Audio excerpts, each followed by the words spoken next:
11h39 e vamos desde já acompanhar o nosso último bloco desta primeiríssima edição do programa Expresso da Manhã. Estamos a passos galopantes para o término do mês de outubro. E nós estamos aqui com o nosso comentador e o nosso analista, o Mardino Omar, que vai sim poder fazer referência aqui aos temas que marcaram a nossa semana, não é? Vamos trazer aqui um tema nacional e um outro internacional. Estamos a falar, sim, da decisão do Conselho Constitucional que chumbou os recursos submetidos pelo partido Renamo a reivindicar as eleições, os resultados das eleições que decorreram a 10 de outubro.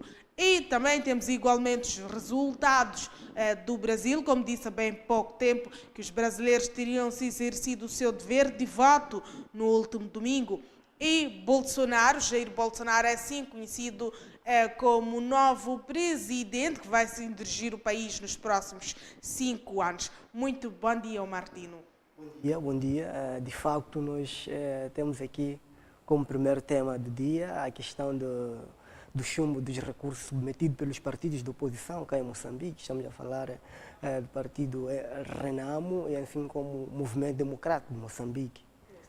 Sim, então, desta feita, importa cá realçar que no sábado a sociedade em geral estava num dia em que ninguém esperava, em princípio, que viesse ser divulgada aquela notificação ou o parecer do Conselho Constitucional.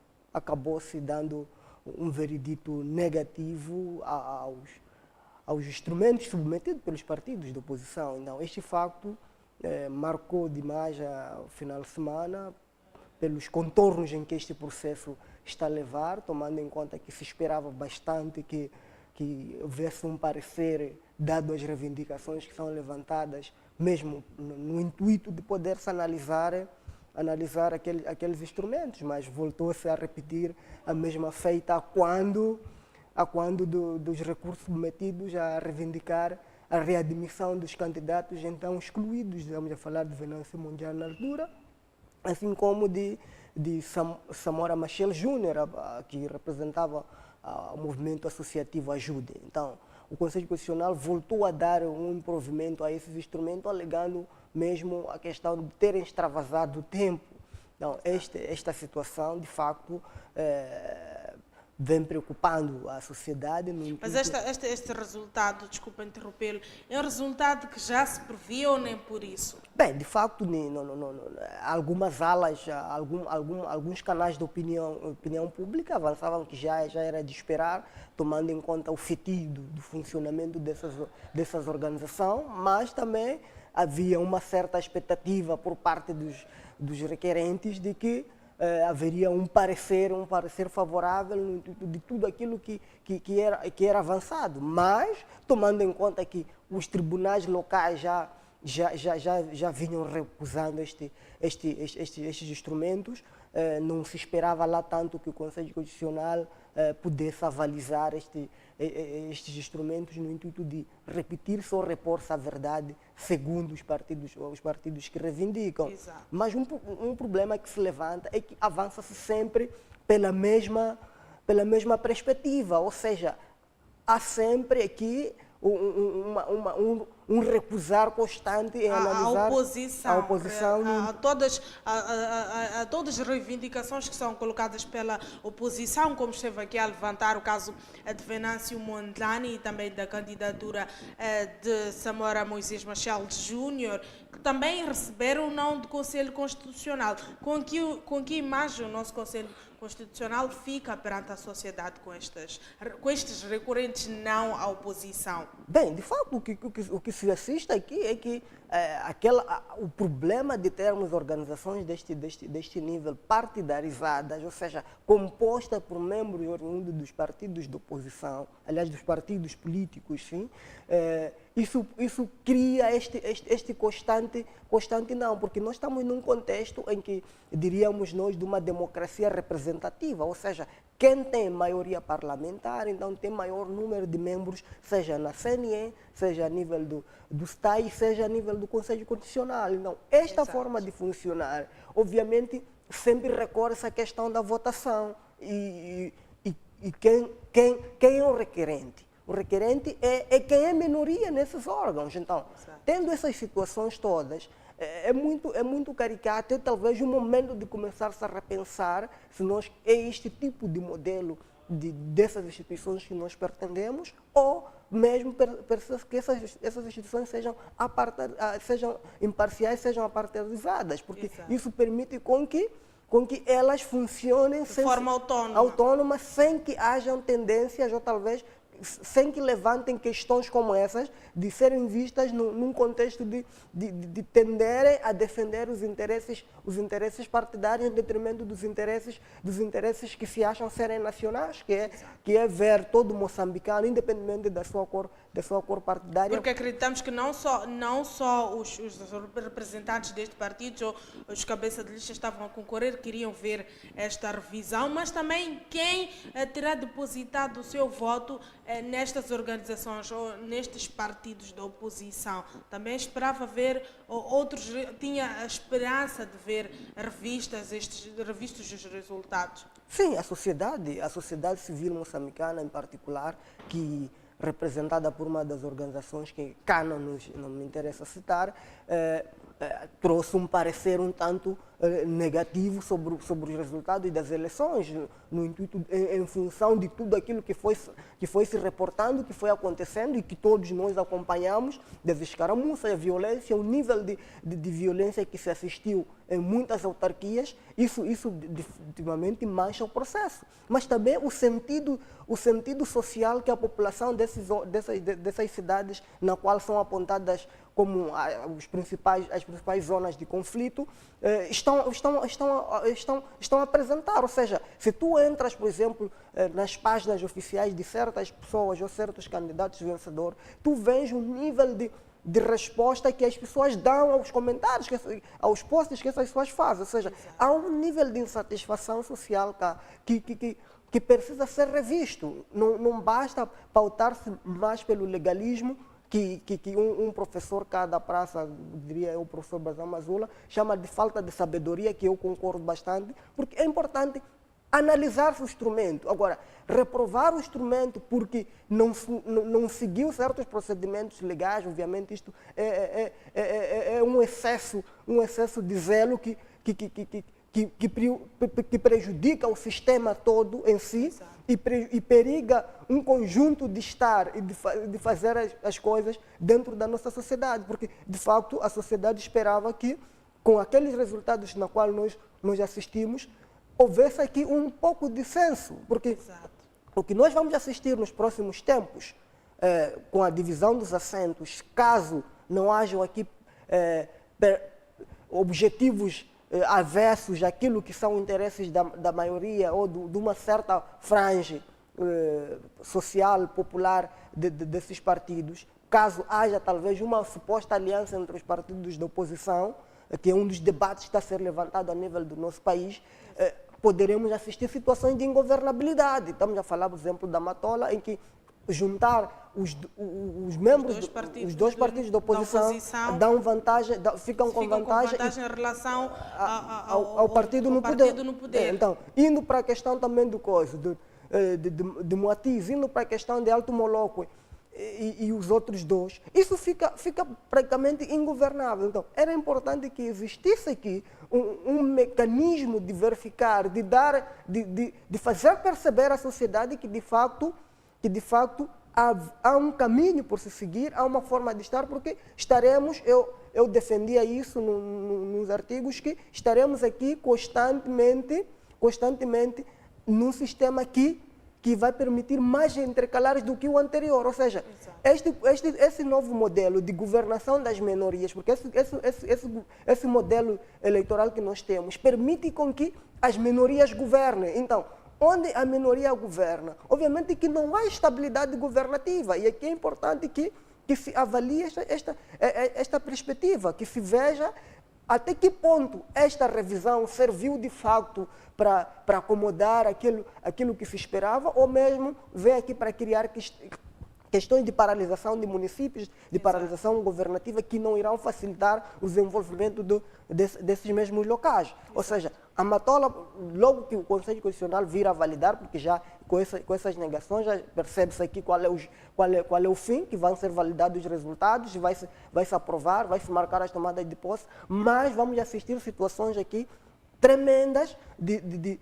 ingovernabilidades, de marcações talvez de eleições, caso os partidos de oposição, assim, muita gente avança que deveria surgir essa aliança, mas pelos pronunciamentos de algumas partes envolvidas nisso, percebemos que aqui ainda haverá muito jogo de cintura, talvez essa perspectiva não se levante, mas também podemos levantar como uma perspectiva a ser seguida. Então, é importante aqui que se verifique este modelo, que o Conselho Constitucional, se vai funcionar nestes moldes atuais, que se transforme talvez num tribunal eleitoral, ou seja, porque se estamos aqui a seguir taxativamente os modelos das democracias representativas, vamos cair no risco de ter situações desta natureza, que estamos a assistir. Então, não se esperava lá tanto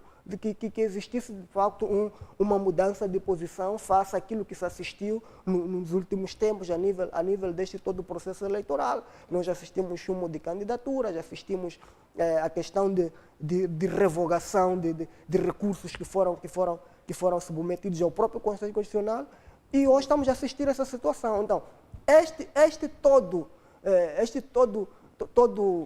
todo marasmo que está a acontecer dentro dessas organizações permite aqui repensar sobre que modelo de gestão eleitoral o país precisa. Exato, porque há quem defendia mesmo que a Comissão Nacional de Eleições, ao invés de ser indicada pela Assembleia da República, devia ser, sim, os membros deveriam vir das organizações da sociedade civil, não é, de forma autónoma, de forma que esta não possa ter qualquer ligação com quem o possa ter nomeado. O mesmo diz-se em relação à procuradora e outros casos. Sim, é importante quando se fala aqui do modelo do Estado de Direito democrático, de facto, estas pessoas deveriam ser pessoas, muitas das vezes são pessoas eleitas.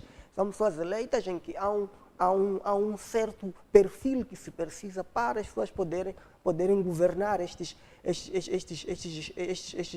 setores. Porque nós assistimos pessoas a serem ainda nomeadas pelas instâncias máximas do país, a serem indicadas pela confiança política em cargos desta natureza. Obviamente, estaremos aqui em constante conflitos de interesse, tomando em conta que dificilmente essas pessoas irão responder aquilo que se exige nessas funções, que é a questão de imparcialidade. Ora, vejamos, a nível desses órgãos, dificilmente nós assistimos aqui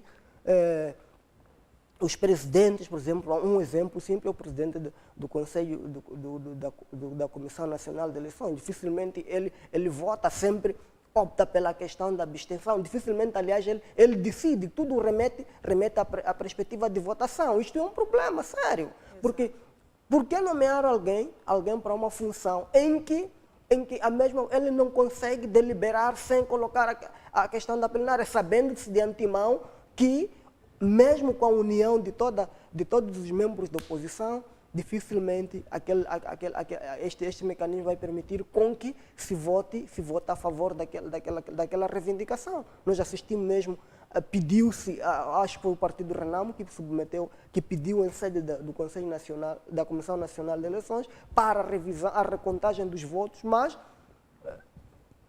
remeteu-se isso à votação e acabou vencendo a maioria. Então, a questão da democracia representativa, quando é julgada nesses moldes, muitas das vezes não favorece as minorias e neste nem favorece a questão dos interesses, os interesses maiores que é isso, porque nós gostaríamos de facto de assistir aqui que todos esses representantes, todos aqueles que o povo de facto depositou o seu verdadeiro interesse em ver em frente do seu destino, a decidir por si, pudessem ter o direito que foram concedidos de poderem exercer devidamente os seus mandatos. Mas o que estamos a assistir é mesmo esta revogação, esta anulação desses processos, acreditando-se que não seguiram os parâmetros legais. Ora vejamos,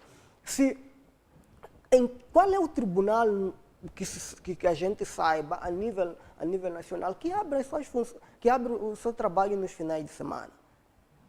Não encontramos. É por isso até a sociedade em si ficou surpresa em ver um recurso daquela natureza publicado no final de semana. Então, estas questões, esses todos os mecanismos de tentar desacreditar no nível de inteligência das pessoas que estão em frente desses instrumentos, é problemático na medida em que não traz aqui o respeito pela imparcialidade, pela maneira de se proceder dentro desses organismos. Exato. Mas o problema maior é este que nós levantamos.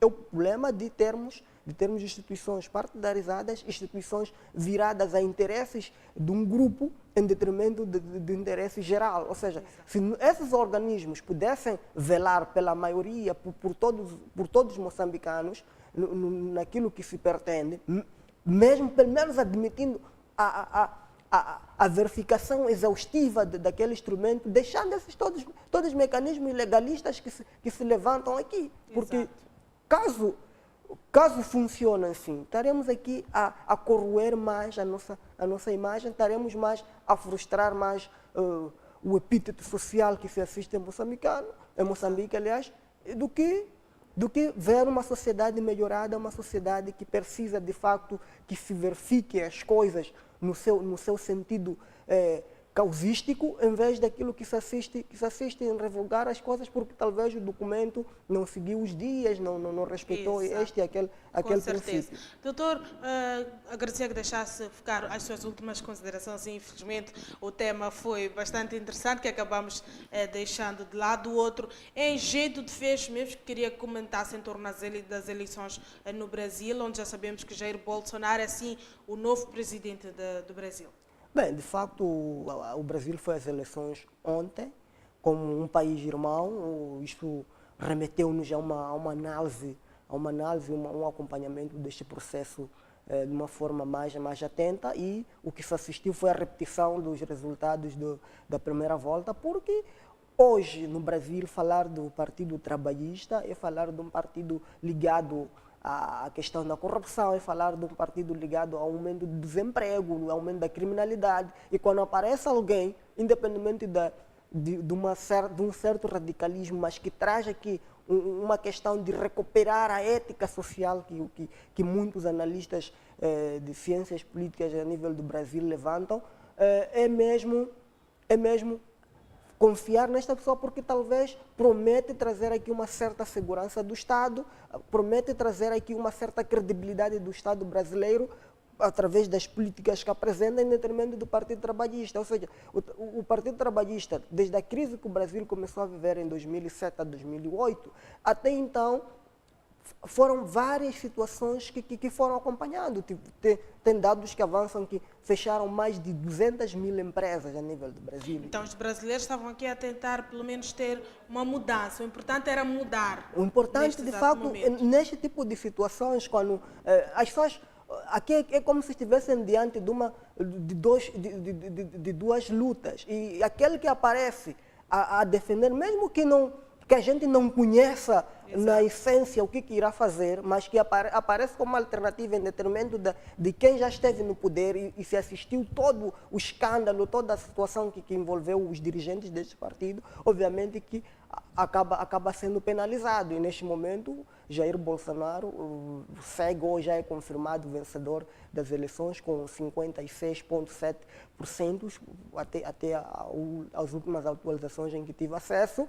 E isso vem trazer uma nova era, vem levantar aqui aquilo que uma classe acadêmica do Brasil discutia nos últimos tempos, de não voltar a viver situações de desigualdades sociais, a questão de gênero e muitos outros problemas. Então, Exato. o Partido Trabalhista foi sancionado em função mesmo dos escândalos como o Lava Jato e todos aqueles outros que a gente acompanha, devido a essa forma de proceder, tendo em conta que tem até dirigentes que estão presos, que estão a responder em sede de tribunal, então foi sancionado com esses resultados. Muito obrigada, Dr. Omardino. Foi um prazer trabalhar para si, caríssimo telespectador.